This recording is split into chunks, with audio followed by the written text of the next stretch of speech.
Hi, this is Viperstar Films, and I'm gonna do a review of the Doritos Locos Taco that Taco Bell brought out a couple months ago.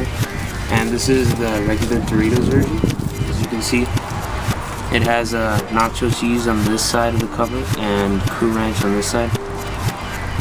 And as you can see, the shell is all flavored on the outside. And other than that, it's kind of like a normal taco. But let's take a bite and just see what it tastes like.